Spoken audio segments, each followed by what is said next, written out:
Hello दोस्तों, स्वागत है आपका अपने YouTube चैनल पर।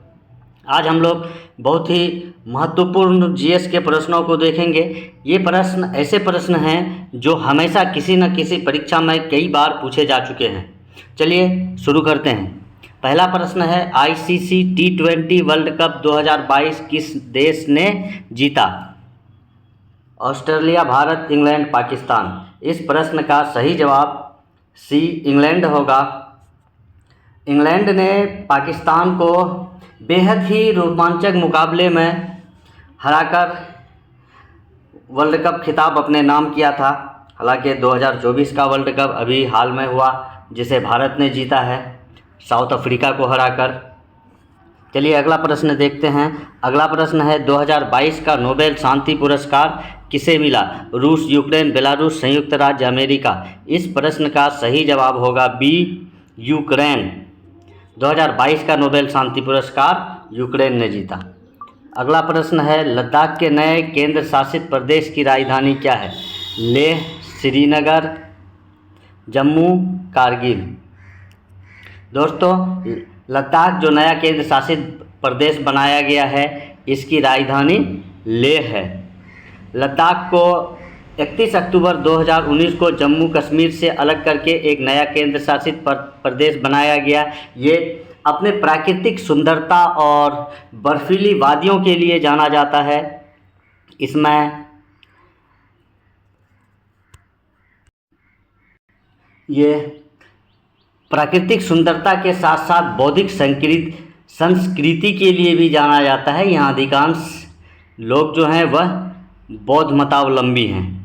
हमारा अगला प्रश्न है, किस भारतीय राज्य ने मिशन शक्ति पहल शुरू की? उत्तर प्रदेश, महाराष्ट्र, पश्चिम बंगाल, तमिलनाडु। मिशन शक्ति उत्तर प्रदेश के द्वारा शुरू की गई यह एक पहल थी।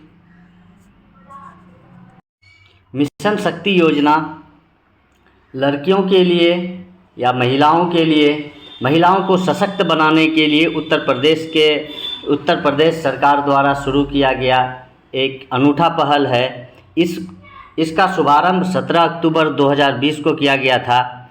इसमें महिलाओं के प्रति होने वाले अपराध को रोकने के लिए महिलाओं को शारीरिक और मानसिक रूप से सक्षम बनाने की स्कीम दी गई थी, जिसमें महिलाओं के लिए शारीरिक बल और आत्मरक्षा के लिए भी उसे प्रशिक्षित करने का प्रावधान था। तो इस प्रश्न का सही जवाब ए उत्तर प्रदेश होगा। अगला प्रश्न है, भारत के पहले राष्ट्रपति कौन थे? ऑप्शन है डॉक्टर सर्वपल्ली राधाकृष्णन, डॉक्टर राजेंद्र प्रसाद, जवाहरलाल नेहरू, महात्मा गांधी। तो हम सभी जानते हैं कि ये बहुत ही आसान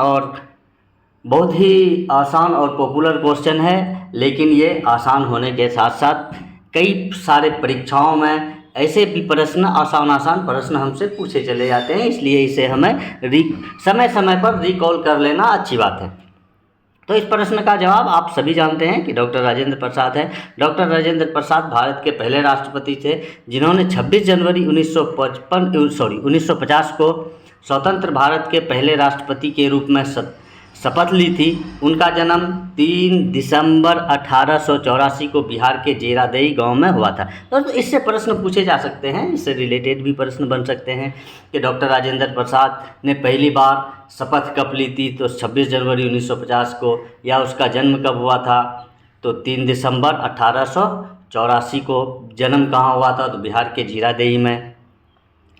और इनकी ये लगातार 2 कार्यकाल तक राष्ट्रपति रहे, पहली बार 1950 से 1957 तक और दूसरी बार 1957 से 1962 तक, और उनका निधन फरवरी 1963 ईस्वी को हो गया। तो ये एक हमारे लिए, हमारे बिहार के लिए या हमारे भारत के बहुत बड़े नेता थे, और ये हमारे देश के एक अमूल्य धरोहर थे। उनकी जो संपत्ति है या उनका जो संपत्ति और उसके जो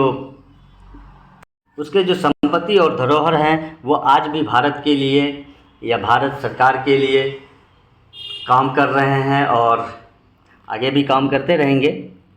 हमारा अगला प्रश्न है, भारत के लौह पुरुष के नाम से कौन जाने जाते हैं? ऑप्शन है महात्मा गांधी, जवाहरलाल नेहरू, सरदार वल्लभ भाई पटेल, डॉक्टर भीमराव अंबेडकर। भारत के लौह पुरुष के, तो इस प्रश्न का भी सही जवाब होगा सरदार वल्लभ भाई पटेल। इसे लौह पुरुष के नाम से जाना जाता है। सरदार वल्लभ भाई पटेल का भारतीय राष्ट्रीय आंदोलन में बहुत बड़ा योगदान रहा और भारत की आज़ादी के बाद भी उन्हीं के प्रयासों से, भारत जब आज़ाद हुआ था तो उस समय में 562 देशी रियासत थे। उन सभी देशी रियासतों को एक संघ बनाने में सरदार जी का बहुत बड़ा योगदान था। शायद अगर सरदार वल्लभ भाई पटेल नहीं होते तो भारत आज जो हमारे सामने जो भारत का चित्र है, मानचित्र है, वह शायद कुछ अलग हो सकता था। इसलिए हम उसके प्रयासों को नहीं भूल सकते हैं और इसीलिए उसी के याद में स्टैच्यू ऑफ यूनिटी का निर्माण किया गया, जो विश्व की सबसे ऊंची प्रतिमा है। लेकिन इनका निधन जो है वह बड़ा दुखदाई रहा, जो दिसंबर 1950 ईस्वी को सरदार वल्लभ भाई पटेल की मृत्यु हो गई और इसे सरदार की उपाधि बारदोली आंदोलन के समय में वहाँ की स्थानीय महिलाओं के द्वारा दिया गया था। चलिए दोस्तों, तो अगला प्रश्न देखते हैं। मौर्य साम्राज्य के संस्थापक कौन थे? अशोक, चंद्रगुप्त मौर्य, बिंदुसार, चाणक्य। मौर्य साम्राज्य के संस्थापक कौन थे? ये भी आसान प्रश्न है लेकिन प्रचलित प्रश्न है। इस प्रश्न का सही जवाब होगा चंद्रगुप्त मौर्य। चंद्रगुप्त मौर्य का जन्म 340 ईस्वी पूर्व में हुआ था और चंद्रगुप्त मौर्य ने नंद वंश के राजा घनानंद को हराकर मगध साम्राज्य पर अपना अधिकार जब किया था। इसके प्रधानमंत्री विष्णुगुप्त या कौटिल्य था, जिन्होंने इंडिका नामक एक राजनीतिक पुस्तक लिखी है। चंद्रगुप्त मौर्य जीवन के अंतिम वर्षों में जैन धर्म को अपनाया और श्रवणबेलगोला जो कर्नाटक में स्थित है, यहाँ इन्होंने संलेखना पद्धति के द्वारा अपना जीवन त्याग दिया। संलेखना पद्धति एक ऐसी पद्धति है जिसमें कोई भी व्यक्ति किसी एकांत जगह में जाकर भगवान की प्रार्थना में विलीन हो जाता है और धीरे धीरे वह उसका शरीर सूख कर भूख प्यास की हालत में वह उसके प्राण निकल जाते हैं, तो इसे ही संलेखना विधि कहा जाता है। अगला प्रश्न है हमारा, महात्मा गांधी ने 1942 में कौन सा आंदोलन शुरू किया था? असहयोग आंदोलन, भारत छोड़ो आंदोलन, दांडी मार्च, सविनय अवज्ञा आंदोलन। प्रचलित प्रश्न है, आप सभी जानते हैं भारत छोड़ो आंदोलन। तो इस प्रश्न का सही आंसर है भारत छोड़ो आंदोलन 1942 ईस्वी में शुरू किया गया था। महात्मा गांधी ने 8 अगस्त 1942 को भारत छोड़ो आंदोलन की शुरुआत की और यह आंदोलन मुंबई के ग्वालियर टैंक मैदान से शुरू हुआ था। यहीं से गांधी जी ने इसी आंदोलन भारत छोड़ो आंदोलन के दौरान करो या मरो का नारा दिया। 2 दिन बाद ही अगले दिन ही भारत के सभी बड़े नेताओं को गिरफ्तार कर लिया गया, परंतु ये आंदोलन इतना उग्र और प्रचलित था कि सभी बड़े नेताओं के गिरफ्तार होने के बाद भी यह आंदोलन चलता रहा और अंततोगत्वा इसके 5 साल बाद 15 अगस्त 1947 को अंग्रेज़ों को भारत छोड़ना पड़ा और हम इस प्रकार स्वतंत्र हुए। हमारा अगला प्रश्न है, भारत की सबसे लंबी नदी कौन सी है? गंगा नदी, यमुना नदी, गोदावरी नदी, ब्रह्मपुत्र नदी। भारत की सबसे लंबी नदी गंगा नदी है।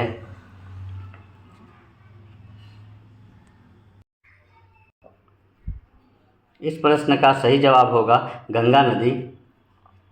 इसी में एक प्रश्न हमें घुमाकर पूछ लिया जाता है कि भारत से होकर बहने वाली सबसे लंबी नदी, तो वह ब्रह्मपुत्र होता है। लेकिन यहाँ पर हमें भारत की नदी पूछ रहा है तो गंगा नदी है, जो गंगोत्री से निकलती है। उत्तराखंड के गंगोत्री से निकलती है। यहाँ से दो धाराएं निकलती है, अलकनंदा और भागीरथी। दोनों देवप्रयाग में मिलकर तब गंगा का निर्माण करता है और ये भारत में बहते हुए बंगाल से बांग्लादेश में प्रवेश कर जाती है और फिर वहाँ से ये पद्मा के नाम से जाना जाता है। फिर दूसरी नदी ब्रह्मपुत्रा नदी आकर के इसमें मिल जाती है, तब ये दोनों मिल करके संयुक्त रूप से यमुना कहलाता है और तब ये जा कर के बंगाल की खाड़ी में मिल जाती है। और बंगाल की खाड़ी में गिरने से पहले यह डेल्टा का निर्माण करता है जो सुंदरवन का डेल्टा कहलाता है और ये सुंदरवन का डेल्टा दुनिया का सबसे बड़ा डेल्टा है। अगला प्रश्न है हमारा, कौन सी पर्वत श्रृंखला भारत की उत्तरी सीमा बनाती है? अरावली पर्वत श्रृंखला, विंध्याचल पर्वत श्रृंखला, सतपुरा पर्वत श्रृंखला, हिमालय पर्वत श्रृंखला। इस प्रश्न का सही जवाब होगा हिमालय पर्वत श्रृंखला। हिमालय हमारे भारत के उत्तरी सीमा पर स्थित है। हिमालय हमारे देश को कई प्रकार के प्रतिकूल पर्यावरणीय प्रभाव से बचाता है।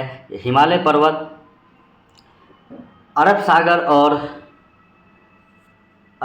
और बंगाल की खाड़ी से आने वाली मानसूनी हवाओं को रोककर भारत में वर्षा कराती है तथा मध्य एशिया से आने वाले ठंडी हवाओं को रोककर भारत को उस ठंडी से भी बचाता है।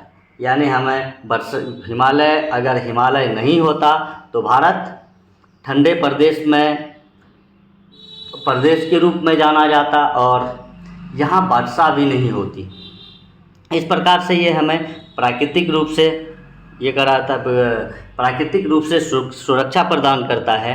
दूसरी ओर हिमालय का निर्माण जो है ये प्लेट विवर्तनिक सिद्धांत के आधार पर हुआ है और हिमालय अभी उत्थान की स्थिति में है और भी ये कहीं ऊपर की ओर जाएंगे जो वलित पर्वत कहलाता है। अगला प्रश्न हमारा है, किस नदी को बिहार का शोक कहा जाता है? गंगा नदी, कोसी नदी, गंडक नदी। दोस्तों इस प्रश्न का सही जवाब होगा कोसी नदी।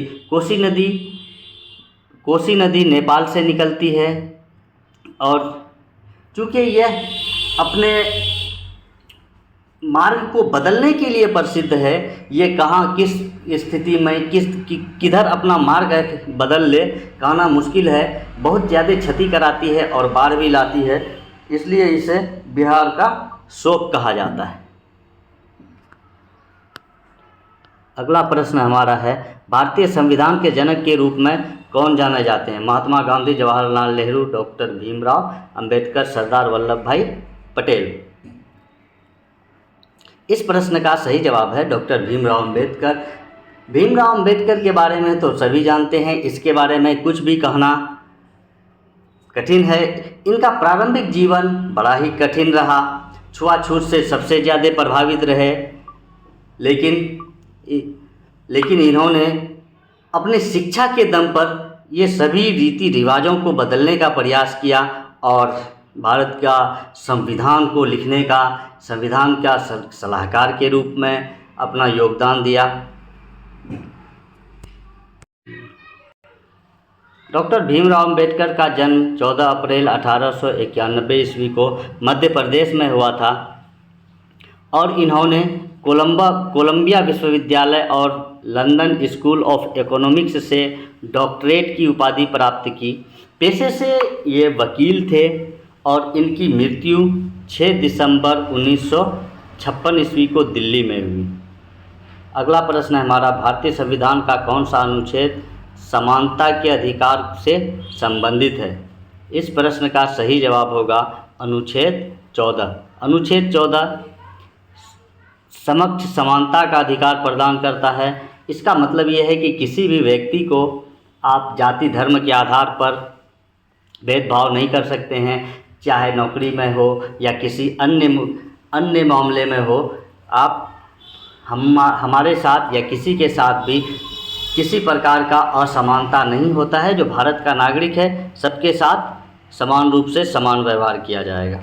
हमारा अगला प्रश्न है, भारत के मुख्य न्यायाधीश की नियुक्ति कौन करता है? प्रधानमंत्री, राष्ट्रपति, संसद, भारत की विधि मंत्री। इस प्रश्न का सही जवाब है राष्ट्रपति। भारत के मुख्य न्यायाधीश या किसी भी अन्य न्यायाधीश की नियुक्ति राष्ट्रपति के द्वारा किया जाता है। हमारा अगला प्रश्न है, यहीं तक हमारा प्रश्न समाप्त है। दोस्तों, इन प्रश्नों को, ये प्रश्न आपको ज़रूर आसान लगेंगे लेकिन परीक्षा में बड़े उपयोगी सिद्ध होते हैं और अक्सर ये सारे प्रश्न हमसे पूछे जाते हैं। इसलिए इन प्रश्नों को आसान समझकर गलती नहीं कर बैठें, तो इस पर ध्यान रखना है हमें।